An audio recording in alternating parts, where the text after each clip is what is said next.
दोस्तों आज से हम इकोनॉमिक्स में मैक्रो इकोनॉमिक्स शुरू करेंगे क्लास 12th की। और मैक्रो इकोनॉमिक्स में नेशनल इनकम जो कि क्लास 12th के लिए सबसे इम्पोर्टेंट चैप्टर में से एक है, और मैं ये कहूँ कि सबसे ज़्यादा मार्क्स इसमें से आते हैं, तो बिल्कुल सही है ये। तो आज हम नेशनल इनकम की शुरुआत करेंगे और मैं आपके लिए नेशनल इनकम के पूरे 15 छोटे 10 से 15 मिनट के मैं लेक्चर लेके आ रहा हूँ। ठीक है, आया हूँ। तो ये जो आपके 15 लेक्चर हैं उसमें से आज फर्स्ट लेक्चर में हम गुड्स का डेफिनेशन के बारे में बात करेंगे कि ये गुड्स क्या होता है। तो ये गुड्स को समझने से पहले हम समझ लेते हैं कि इकोनॉमिक्स, ऐसे आपने क्लास 11th में इकोनॉमिक्स का मतलब आपने समझा होगा कि इकोनॉमिक्स का मतलब क्या होता है। फिर भी आज हम थोड़ा सा इकोनॉमिक्स का मतलब समझ लेते हैं। इकोनॉमिक्स का मतलब हमने सीधा सा मतलब समझे थे कि हमारे जो वांट्स है वो अनलिमिटेड है और हमारी इच्छाएं वांट्स को सेटिस्फाई करने के लिए जो रिसोर्सेस है वो रिसोर्सेस क्या है, आपके लिए लिमिटेड है। तो लिमिटेड रिसोर्सेस में से ही आपको अपने वांट्स पे इस तरह से उस रिसोर्सेस को यूटिलाइज करना है जिससे कि आपको मैक्सिमम सेटिस्फेक्शन मिले और आपके इच्छाएं कुछ हद तक पूरी हो जाए। तो लिमिटेड रिसोर्सेस है और आपकी इच्छाएं वांट्स जो है वो अनलिमिटेड है। तो उस लिमिटेड रिसोर्सेस में से आपको चॉइस करनी पड़ेगी, सेलेक्ट करनी पड़ेगी कि कौन सी पहले करें कौन से बाद में करें। तो ये चॉइस की जो प्रॉब्लम आई है, इस चॉइस की प्रॉब्लम को ही स्टडी करने को हम इकोनॉमिक्स कहते हैं। और ये दो तरह की स्टडी होती है, एक होती है आपकी मैक्रो इकोनॉमिक्स और दूसरी होती है माइक्रो इकोनॉमिक्स। माइक्रो इकोनॉमिक्स वो इकोनॉमिक्स होती है जो हम इंडिविजुअल लेवल पे बात करते हैं। जैसे अगर मैं सीधा सा एग्जांपल लूँ कि जंगल में अगर मुझे एक पेड़ की स्टडी करनी है तो एक पेड़ की स्टडी आपका माइक्रो इकोनॉमिक्स है, और अगर मैं पूरे जंगल में जितने भी पेड़ हैं उन सारे पेड़ की स्टडी करता हूँ तो मैक्रो इकोनॉमिक्स है। मैं इंडिविजुअल लेवल एक इंसान की, एक फैमिली की, एक हाउस होल्ड या एक फर्म की स्टडी करता हूँ तो वो आपका माइक्रो इकोनॉमिक्स है। और अगर मैं पूरे इकोनॉमी, पूरे एक देश की बात करूं कि पूरे देश में कितने लोग रहते हैं, उनकी इनकम क्या है, इस तरह की अगर हम बात करते हैं तो वो मैक्रो इकोनॉमिक्स है। मैक्रो इकोनॉमिक्स का नेशनल इनकम हम शुरू करने जा रहे हैं। नेशनल इनकम में कुछ वर्ड्स हैं, या मैक्रो इकोनॉमिक्स में बोलूं बहुत सारे वर्ड्स हैं कि उस वर्ड्स का पहले हमें मतलब समझना होगा। उसके बेसिक अगर जब तक हम ना समझे तब तक हमें नेशनल इनकम का मतलब नहीं समझ में आएगा। तो नेशनल इनकम का मतलब आज की क्लास में आपको नहीं बता सकता, कुछ हम इससे रिलेटेड वर्ड्स को पहले समझ लेते हैं कि क्या क्या है, उसके बाद हम नेशनल इनकम का मतलब भी समझ जाएंगे। 15 जो लेक्चर है वो 15 लेक्चर में हम नेशनल इनकम में जो भी चीज़ है वो सारा आपके सिलेबस से रिलेटेड A to Z में कंप्लीट कराऊंगा। ठीक है, तो आज हम नेशनल इनकम में जो सबसे पहला वर्ड यूज अगर होता है वो गुड्स की बात करता हूं। तो गुड्स जो है दो तरह का होता है, फाइनल गुड्स होता है, इंटरमीडिएट गुड्स होता है। फाइनल गुड्स का मतलब सीधा सा मतलब है कि वो गुड्स जो डायरेक्टली यूज किया जा सकता है, रेडी फॉर यूज, यानी कोई भी, जैसे ये मार्कर है, ये मार्कर यूज के कंडीशन में, तो वो चीज जो डायरेक्टली आप यूज कर सकते हैं वो आपका फाइनल गुड्स है। और इंटरमीडिएट गुड्स दो तरह का होता है, या तो वो आप उसको डायरेक्टली यूज नहीं कर सकते हैं, या फिर अगर डायरेक्टली यूज किया भी जा सकता है तो वो आपने खरीदे हो रीसेल के पर्पज से। ठीक है, तो हम फाइनल गुड्स की पहले बात कर लेते हैं, उसके बाद हम इंटरमीडिएट गुड्स की बात करेंगे। तो फाइनल गुड्स जो है वो दो पार्ट में डिवाइड किया गया फर्दर, कंजम्पशन गुड्स या फिर कैपिटल गुड्स। एक हाउस होल्ड, अगर मैं कहूं कि फाइनल गुड्स का यूजर जो है यूज्ड बाय हाउस होल्ड, तो इसका मतलब वो कंजम्पशन गुड्स है, फाइनल गुड्स। कंज्यूमर, हम लोग कुछ भी अगर यूज करते हैं, कुछ भी हमने खरीदा है मार्केट से, तो वो हमेशा याद रखिएगा कि फाइनल गुड्स का कंजम्पशन गुड्स है। अगर आप मिल्क खरीदते हैं, अब वो मिल्क से चाहे दही बना ले, चाहे उससे पनीर बना ले, या उसका खीर बना ले, या कुछ भी बना ले, वो आपके लिए फाइनल गुड्स ही होगा, यानी कि कंजम्पशन गुड्स। और अगर वही मिल्क अगर डेयरी वाला सेल करता है, अगर डेयरी वाला आपको सेल करता है तो वो फाइनल गुड्स का कंजम्पशन गुड्स माना जाएगा। अगर वही डेयरी वाला जो है एक मिठाई वाले दुकान वाले को बेचता है, स्वीट्स वाले को, तो वो इंटरमीडिएट गुड्स होगा, क्योंकि स्वीट्स वाला जो है वो उस दूध से मिठाई बना सकता है, पनीर बना सकता है, तो वो इंटरमीडिएट गुड्स। यानी एक ही मिल्क है और वही मिल्क जो है वो पर्सन के ऊपर डिपेंड करता है कि वो मिल्क जो है वो इंटरमीडिएट गुड्स है और या फिर क्या कहते हैं फाइनल गुड्स। मिल्क यूज किया है हाउस होल्ड ने तो फाइनल गुड्स। अगर वही मिल्क एक बिजनेसमैन ने खरीदा है, यानी कि ये जो होता है हमेशा याद रखना बिजनेस के पॉइंट ऑफ व्यू से होता है। इंटरमीडिएट गुड्स का कंसीडर जो किया जाता है कि इंटरमीडिएट गुड्स है या नहीं है, वो किस पे डिपेंड करता है, बिजनेस, यानी for the purpose of business use, याद रखिएगा।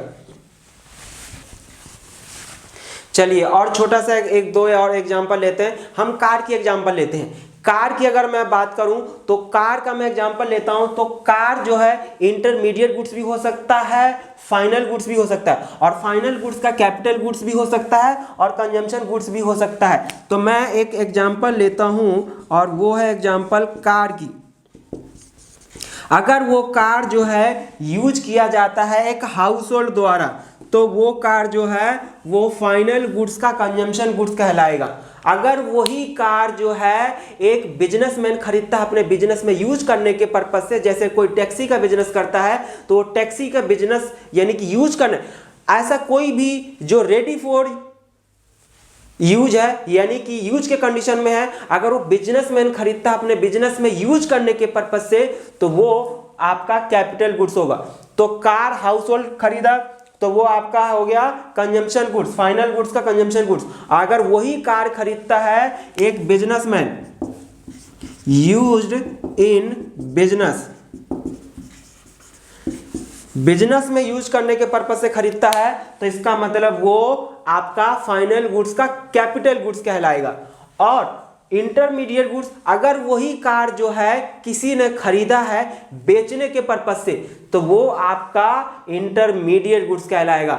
मतलब अगर कार का कोई मैन्युफैक्चरर है जिसने कार बनाई है तो भी वो इंटरमीडिएट गुड्स कहलाएगा इसके लिए, जिसने कार बनाया है उसके पॉइंट ऑफ व्यू से, और जिसने कार खरीदा है बेचने के पर्पज से उसके लिए भी इंटरमीडिएट गुड्स कहलाएगा। एक और एग्जांपल लेते हैं, जैसे कि स्विंग मशीन, यानी कि जो कपड़े सिलने की जो मशीन होती है, अगर एक बिजनेसमैन यानी कि जिसने वो मशीन बनाया होगा उसके लिए तो इंटरमीडिएट गुड्स, या फिर किसी ने खरीदा है बना हुआ वो मशीन कपड़े सिलने की तो बेचने के पर्पज से वो भी इंटरमीडिएट गुड्स। बट अगर किसी ने अपने बिजनेस में, जैसे एक्सपोर्ट्स की फैक्ट्रियां बहुत सारी होती हैं तो उसमें कपड़े सिलने की जो मशीन होती है या टेलर शॉप कह लो, तो जो एक टेलर शॉप यानी टेलर होता है वो कपड़े सिलने की जो मशीन खरीद के लाया है वो किस पर्पस के लिए लेके आया है, वो अपने बिजनेस में यूज करने के लिए, तो वो फाइनल गुड्स का कैपिटल गुड्स कहलाएगा। और अगर आप खरीदे हैं, हमने खरीदा है अपने हाउस होल्ड पर्पस के लिए, पर्सनल यूज के लिए, तो वही कपड़े सिलने की जो मशीन है वो आपका क्या बन जाएगा, कंजम्पशन गुड्स यानी कि कंज्यूमर गुड्स। तो मुझे लगता है कि ये आपको समझ में आ गया होगा कि ये गुड्स में फाइनल गुड्स और इंटरमीडिएट गुड्स और फाइनल गुड्स में कंजम्पशन गुड्स और कैपिटल गुड्स में क्या डिफरेंसेस है। ठीक है, तो हम बात करते हैं कुछ। ये मैंने एक नोट्स प्रिपेयर किया है, 3-4 बुक को पढ़ने से, उनके हेल्प से मैंने ये तैयार किया है। अगर आप ये पूरा पढ़ना चाहते हैं, डिटेल पढ़ना चाहते हैं तो इसके लिए कोई चार्ज नहीं है, इसका डिस्क्रिप्शन में लिंक मिल जाएगा PDF का, आप वहाँ से डाउनलोड करके जितने भी मैं यहाँ पे पढ़ा रहा हूँ वो उन सब का डिटेल में यहाँ पे आपको इस नोट्स में मिल जाएगा, तो आप डाउनलोड करके देख सकते हैं। इसमें मैं पेज नंबर 1 पे मैं आपको बता रहा हूँ पढ़ के कुछ कि फाइनल गुड्स और कंजम्पशन गुड्स, आप हो सकता है तो पढ़ लीजिएगा। Final goods refers to those goods which are used either or consumption or for investment. और इंटरमीडिएट गुड्स क्या है, intermediate goods refers to those goods which are used either for resale or for further production in the same year, जैसे कि मैंने अभी बताया आपको। और अगर हम बात करें तो ये हाउस होल्ड गुड्स जो है इसको फर्दर 4 पार्ट में हम डिवाइड कर सकते हैं। फोर्थ है सर्विस, यानी कि कंजम्पशन गुड्स को भी फर्दर हम 4 पार्ट में डिवाइड कर सकते हैं। पहला जो आपका है कंजम्पशन गुड्स, जो हाउस होल्ड पर्पज के लिए जो फाइनल गुड्स हम यूज करते हैं। ड्यूरेबल गुड्स का मतलब जो आप 1 साल से ज्यादा समय के लिए यूज कर सकते हो, कोई भी सामान आपने खरीदे हो 1 साल से ज्यादा यूज कर सकते हो। जैसे आपके पास कपड़े सिलने की मशीन हो गया, रेफ्रिजरेटर हो गया, एसी हो गया, पंखा हो गया, कूलर हो गया, टीवी हो गया, ये सारे के सारे जो है वो ड्यूरेबल कंजम्पशन गुड्स में आता है। सेमी ड्यूरेबल कंजम्पशन गुड्स जो आप रिपीटेडली आप यूज तो कर सकते हो 2 बार 4 बार बार बार, but within a year या 1 साल से थोड़ा ज्यादा समय तक यूज करने के बाद वो खत्म हो जाता है, तो वो आपका सेमी ड्यूरेबल गुड्स आएगा। जैसे कि कपड़े कोई 6 महीना यूज करता है, कोई 1 साल या 15 महीने, कुछ ऐसा, वो आपका सेमी ड्यूरेबल गुड्स में आ जाएगा। नॉन ड्यूरेबल गुड्स मतलब सिंगल यूज, जो एक बार यूज करो और खत्म, यानी कि मिल्क खरीद के लाओ एक बार, या तो दही बना के खा जाओ या दूध पी लो, ये क्या है, सिंगल यूज है। पनीर एक बार खरीद के लाए और एक बार यूज किया खत्म। ऐसा तो नहीं कि पनीर आज लेके आओ और उसका दोबारा भी यूज हो सकता है बाद में ना, एक बार अगर सब्जी बन गई तो खत्म, गया पेट में, ठीक है। तो ये non durable goods, single use goods कहलाता है। और चौथा सर्विस, जैसे कि मैं आपको पढ़ा रहा हूं तो ये एक सर्विस है। डॉक्टर की क्या होती है, एक सर्विस होती है, तो ये सर्विस में आता है, ठीक है। अब हम आगे चलते हैं।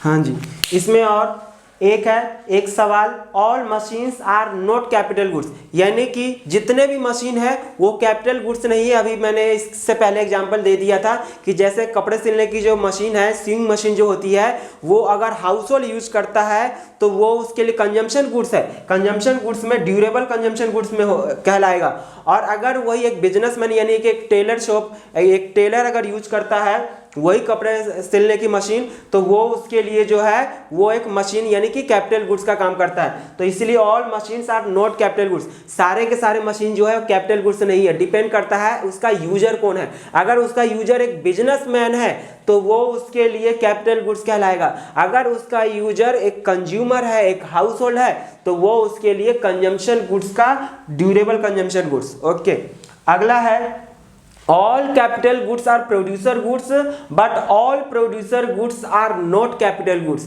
यानी कि जितने भी ये कैपिटल गुड्स, मैंने बताया कि कैपिटल गुड्स डिफाइनिंग इसी बिहाफ पे किया जाता है कि उसका यूजर जो है वो एक बिजनेसमैन है, बिजनेस पर्पस के लिए यूज किया जा रहा है। तो इसीलिए जितने भी कैपिटल गुड्स है वो प्रोड्यूसर गुड्स है। प्रोड्यूसर जो सामान बनाने का काम करता है या बिजनेस पर्पस के लिए, मतलब बिजनेसमैन कह लो, एक firm. But all producer goods are not capital goods, इसका मतलब ये नहीं कि जितने भी प्रोड्यूसर है जो भी गुड्स यूज करते हैं वो सारे के सारे कैपिटल गुड्स है, ना जी ना। कैपिटल गुड्स का मतलब बता दिया कि जो सिर्फ बिजनेसमैन यूज करते हैं, बट बिजनेसमैन क्या सिर्फ कैपिटल गुड्स ही यूज करते हैं? कैपिटल गुड्स का मतलब हमने क्या समझा था कि जो बिजनेसमैन अपने बिजनेस में यूज करने के पर्पज से खरीद के लाया है, ना कि बेचने के पर्पज से। तो एक कपड़े सिलने का जो एक टेलर है, वो टेलर क्या सिर्फ मशीन लेके आया, बस उसका यही टेलर कपड़े सिलने की मशीन का क्या करेगा, उससे क्या करता है कि कपड़ा सिलता है और फिर बेचता है, यही काम करता है, उसका बिजनेस है। तो जो कपड़ा सिल के बेचना जो है वो भी तो प्रोड्यूसर का गुड्स है ना।